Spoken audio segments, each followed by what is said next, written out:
Oi, eu sou a aluna Thalita Machado, da turma de enfermagem primeiro semestre do Instituto Federal de Santa Catarina. Este trabalho é sobre citopatia mitocondrial, a síndrome de depressão do DNA mitocondrial. Dentro do histórico dessa doença, ela é classificada como rara. Em 1959, a primeira doença mitocondrial foi descrita. Era um paciente eutiroidano que apresentava um longo histórico de sintomas relacionados a um estado permanente de hipermetabolismo, com alterações morfológicas e bioquímicas da mitocôndria, hoje conhecida como doença de Luft. Em 1963, foi descoberto e comprovado que o DNA mitocondrial é próprio desta organela. Em 1970, outras doenças mitocondriais foram descritas bioquimicamente. Em 1981, a caracterização completa da sequência nucleotídica do DNA mitocondrial humano foi desvendada por Anderson. Em 1992, apenas 5 mutações haviam sido descritas. Em 9 anos de pesquisa, a partir de então, mais de 100 mutações diferentes foram publicadas. Em 2001, foi constatado 128 mutações descritas. Estima-se aproximadamente que mais de 90% do ATP necessário aos diversos propósitos biológicos seja produzido dentro da mitocôndria. A síndrome de depressão do DNA mitocondrial caracteriza-se por uma redução acentuada do número de cópias do DNA mitocondrial em relação ao DNA nuclear, associada muitas vezes a um déficit múltiplo dos complexos enzimáticos da cadeia respiratória mitocondrial. Cada mitocôndria pode conter de 5 a 10 genomas mitocondriais e cada célula dezenas e centenas de mitocôndrias, dependendo do tecido. Assim, quando existe uma mutação do DNA mitocondrial, a célula pode apresentar 100% do DNA mitocondrial mutado ou 100% do DNA normal, condição denominada de homoplasmia, ou pode apresentar uma mistura dos dois tipos de DNA, o mutado e o normal, condição denominada heteroplasmia. A síndrome de depressão do DNA mitocondrial pode atingir 1 a cada 5.000 pessoas, e um artigo comprova que 11% das crianças com menos de 2 anos de idade que eram referenciadas com fraqueza, hipotonia e atraso do desenvolvimento tinham depressão do DNA mitocondrial.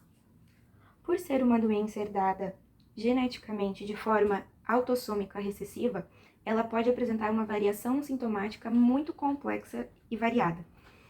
Ela se divide em 3 formas: a hepatocerebral, a miopática e a encefalopática.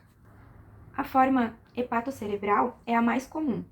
Ocorre o aparecimento na infância e os sintomas iniciais incluem vômitos persistentes, atraso de crescimento, hipotonia e hipoglicemia. As mitocôndrias hepáticas apresentam normalmente uma deficiência combinada dos complexos do ciclo respiratório mitocondrial, codificados pelo DNA mitocondrial. A falência multiorgânica ocorre normalmente no primeiro ano de vida, sendo fatal.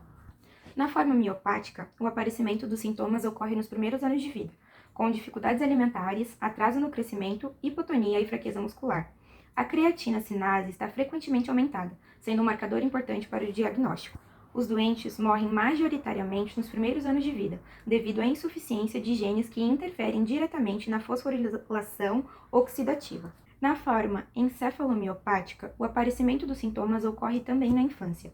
Manifestam-se através de hipotonia muscular, atraso psicomotor grave, deteriorização neurológica progressiva, surdez, perda de movimentos voluntários, oftalmoplegia externa, convulsões generalizadas e variável disfunção tubular renal. Considera-se como valor limiar para o diagnóstico da depressão do DNA mitocondrial uma redução do número de cópias de DNA mitocondrial superior a 65% em relação aos indivíduos de controle normal, podendo esta redução atingir a 80 a 90% nos casos mais graves. Os dados bioquímicos, tais como déficits combinados com complexos enzimáticos do ciclo respiratório mitocondrial, o aumento do lactato e piruvato, quer no plasma, no líquido cefalorraquidiano ou na urina, alteração do perfil de ácidos orgânicos, aumento da alanina no perfil de aminoácidos plasmáticos, assim como os dados de ressonância e tomografia cerebral são indicadores importantes para o diagnóstico dessas patologias. Os tratamentos são meramente paliativos, pois ainda não foi desenvolvido um mecanismo que atue diretamente na causa da síndrome. As citopatias mitocondriais não têm uma terapia eficaz disponível, à exceção dos déficits primários de ubiquinona, que é conhecido como Q10, onde ocorre a suplementação vitamínica. No entanto, verifica-se uma estratégia diferente para cada caso. Por exemplo, o transplante hepático pode ser benéfico para os doentes com hepatopatia, causada por mutações nos genes, desde que não tenham desenvolvido sintomas neurológicos.